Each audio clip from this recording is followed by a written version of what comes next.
What's going on? What's going on, everybody? The boy Mike D, here in my cichlid hut, and these are some of my cichlids.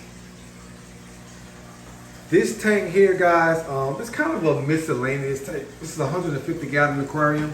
I'm gonna go on and jump straight into it and let you guys know what's going on with the tank. You guys can see that sponge filter been putting in some work back there, boy. I'm gonna clean this tank tomorrow. And I did a bunch of them today. Get those sponge filters cleaned out real good, because look like that one is pretty dirty too. I just added a canister filter onto this tank. So with that and the sponge filters, I mean, the tank ran for a while with only just those two sponge filters, probably like a month and a half. And I'm just adding a cycle canister filter to this tank. But I'm thinking about taking it off and putting the hang-on back on and moving this canister filter to one of my bigger tanks. But yet to be determined, we'll see. But other than that, this tank is doing quite well. Like I said, it skewed the water clarity. Water's still pretty clear. It just have a lot of debris floating around because the tank needs a cleaning. I haven't cleaned it in about 10 days. So it's about time. I have a lot of fish in here. So this tank holds, a lot of waste. It's a lot of fish in here. But my wild caught spectabilis male, it's the wild caught spectabilis female. My boy, the little green umbi, I refer to him to, off of my F1 pair. It's a nice guy. I'm not sure if it's a guy or a girl, but it's pretty much leaning towards a male to me, with that vertical line going all the way through his body like that. I've raised a few of them, and it's in my experience, most of the time when they get that long line, it turns out to be a male. But you do get some instances where it is a female, but in my opinion, very rare. Most of those fish have always turned out to be males. I have a couple of little zellies in here, a couple of male festae. You guys message me or inbox me on Facebook at Cichlid Hut. I do have a couple of male festaes that I'm willing to part ways with. They're about 4 to 5 inches. I think I have like 2 or 3 of them. They're the F1 Real Nereno, the Colombian festae. I actually have like 3 males I'm willing to part ways with. So let me know if you guys are interested. I don't have any females at the time. I'm sorry about that, because I only had like 3 out of the group. I actually rehomed 1 pair, and I kept 2 pairs for myself, because all I had was 2 more females. I had a couple of extra males, so like I said, I'm going to part ways with those males. One's right there.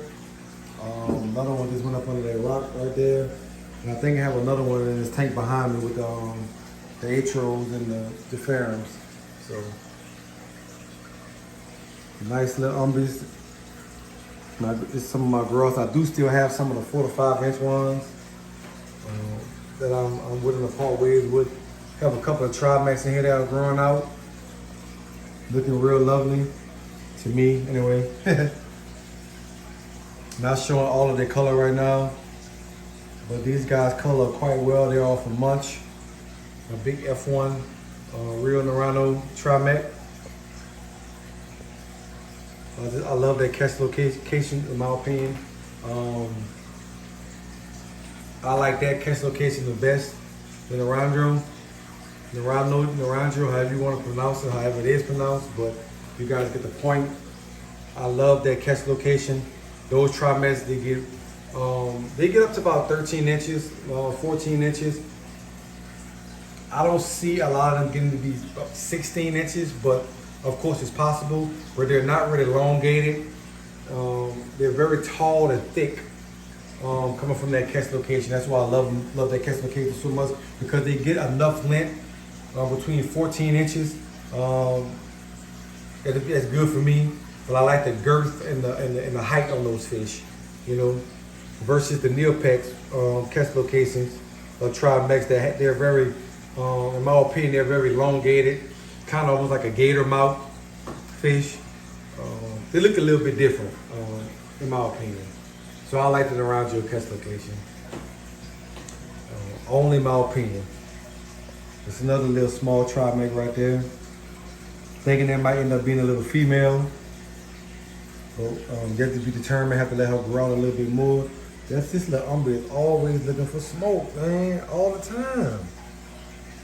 Just always wanna fight and just, well, not really fight, cause he doesn't really pick with all the other fish. He just, I don't know, he just runs around with his gills flared all the time. Like he has a little split in his tail, so somebody ain't playing with him.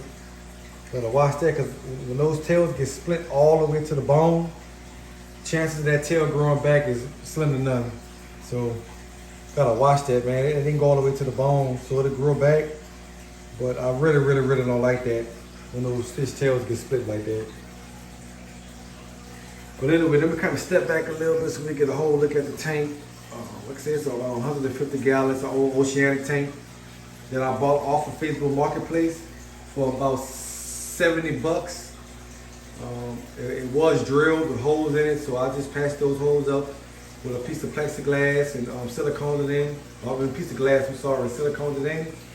It's been fine ever since. We went on here to reseal the whole tank. Like I do all my used tanks. I only currently own one brand new tank. It's a 75 gallon tank from Petco. No shade to Petco, but that's the tank that I hate the worst. It's a 75 gallon one. But I'm gonna leave that where it's at. But I love Petco products, I really do. It's just that particular tank, I don't know. I've had other tanks from Petco that they've done very well. But just that particular 75 gallon tank is just, it's been a pain in my butt for a couple of times that I had to take care of it. But other than that, man, I'm gonna get on out of here. This is another quick look at the 150. This is another tank that I have a bunch of different fish in, species of fish just kind of growing out. A nice Tri-mex right there. Just umbies everywhere in here. I think I have like 5 or 6 Tri-mex and 5 or 6 umbies. The Lozellii, the Feste, and the wild caught Spectabilis. Hopefully I can get these guys to spawn for me and I can have some fries so I can offer you guys. But anyway, I'm gonna get on out of here. It's your boy Mike D. You in my Cichlid hut. Y'all know the deal. These are some of my cichlids. Inbox me or message me if you're interested in some of those F1 Real Laredo Feste. At Cichlid Hut, Facebook, at Cichlid Hut on YouTube. Peace.